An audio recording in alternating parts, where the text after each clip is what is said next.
আর যা ইচ্ছা তাই করলে পয়সা কিন্তু পাবে না। না না বাজে শোনো, কথা বলে লাভ নাই।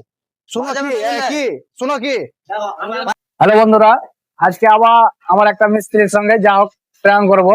এখন তো বৃষ্টি হচ্ছে, এত বৃষ্টি হচ্ছে, উপরে কাজ করা যাবে না। তো যে কিভাবে প্র্যাঙ্ক করবো ভিডিওটা পুরোটা দেখতে থাকো। আজকের প্র্যাঙ্কটা এমন হবে কিনা মানে ধারণা করা যাবে না, এরকম হবে। আমাদের সবসময় সাথে থাকো আর ভিডিওটা শেয়ার করে দিও। দেখো এটা কিভাবে, তুমি পিছিয়ে পিছিয়ে এসো মমিন ভাই। হ্যাঁ,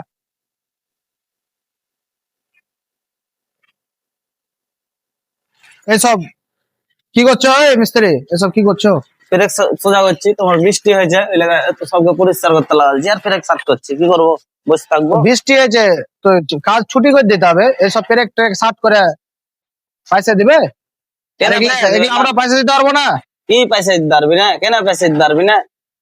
এসব কে পেরেক সাফ করে কেউ পয়সা দেয়? কেন এমনি তোর বসে থাকা পয়সা নিয়ে লিজি নাকি? কাজ করে তো পয়সা লিজি বলে পয়সা দিতে পারবো না? এগুলা করতে বলেছি? তো না করতে বললে কি হলো? তোর কাজ করছি না এই পেরেক দিল্লি সাফ করতে করে বললে তোর পরে পরে করবো, পরে টেনশন করবো। এখন তোমরা কাজ করতে কে বললে? এখন আমি বলেছি কাজ করতে এই কাজের পয়সা দিতে পারবো না, কি বুঝলি? পয়সা দিতে পারবি না? বেকার পয়সা তো ছুটি দিতে করে হবে। দেয়, এই সব কি পয়সা- ছুটি করে দিবে? দেখ বাজে কথা বলিস না না। বাজে কথা বলবো মানে তুই ভদ্র মতন পয়সা দিয়ে দিবি। আমার বাজে কথা বলে- না বলাই ভালো হবে। না বাজে ছুটি কথা করে বললে দেয়। হবে না। শোন, বেশি পারিস না, তুই যে খুবই করেছিস।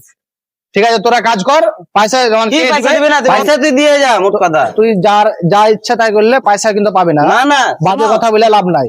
শোনো বাজে কি কথা বলে- কি শোনো কি পয়সা শোনো কি? দিতেই হবে, পয়সা দিতেই হবে। তাহলে পয়সা ওর কাছে বুঝবে, ঠিক আছে? না না তোকে পয়সা দিতেই হবে। হ্যাঁ, ওর কাছে বুঝবে। খারাপ হয়ে যাবে, পয়সা তোকে দিতেই হবে। তুই যা, আমরা ওদের আবার কাছে শোনো কি পয়সা। এরা কি ঠিক আছে আমি বললাম তো, যা পয়সা ঠিক আদায় করলো। কোনো পয়সা পাবে না, যা ঠিক আছে, দেখছি কাজ যা। করছো করো, পয়সা কিন্তু কেউ চাইবে না। আর এখনো সময় আছে, যাও চুরি করে দাও। কি ছুটি করে দিবে? সবাই কাজ করবে, কেউ ছুটি করবে না। আমি বলেছি তো, আমি পয়সা আদায় করে দেব। এই শোন শোন শোন, আমরা হিসাব করে চলে যাবো। তুই দেখ ছোটবেলাকার বন্ধু, তোর সাথে ঝামেলা ফামেলা করবো না, আমরা চলে যাবো। এই চলো, হিসাবের আমরা কি আছে? হিসাব গেলে করে চলে যাবে। হিসাবের কিছু না তো, গেলে চলে যা। হিসাব ফিসাব কি? দিতে পারবো না। কি এখন তুই চলে গেলে হিসাব ফিসাব দিতে পারবো না, হিসাব বুঝলি? তো দিতে হবে, কেন হিসাব ফিসাব দিতে পারবো না, হিসাব ফিসাব দিতে পারবো না। চলো, আমরা হিসাব ফিসাব করে চলে যাবো, বাড়ি চলে যাবো। আমি 5টা লোক নিয়ে এসেছি। হ্যাঁ, দেখ বাবা, আমি 5টা লোক নিয়ে চলে যাবো, ঠিক আছে? তুই আজকের পয়সা দিবি না তো বলছিস, ঠিক আছে দিস না, আমরা চলে যাবো। এখন যদি চলে যাস তো আমি একটা পয়সা দিতে পারবো না। পয়সা তো তোকে দিতেই হবে, কেন? আমি তো দিতে পারবো না। এখন যদি চলে গাড়ি যাস- ভাড়া দে, গাড়ি ভাড়া দে, আমি আমরা এক চলে যাবো। টাকাও দিতে পারবো না। আবুল্লাহ তুই যেখানে চলে যাবি সেখান থেকে গাড়ি ভাড়া নিলে। আবুল্লাহ, আমি যেখানে এখানে আমি চলে যাবো বাড়ি, দরকার হলে কি অন্য জায়গায় যেখানে হোক যাবো। না না, তোকে আমি গাড়ি ভাড়া গেলে চলে যেতে পারো, কিন্তু ওই গাড়ি ভাড়া ভাড়ি ভাড়া ঠিক দিতে আছে, পারবো না। ঠিক আছে। না, আমি একদিনও পথ দিতে পারবো না। আমি ঠিক আছে, এখন যদি তবে চলে যাই, আমি পয়সা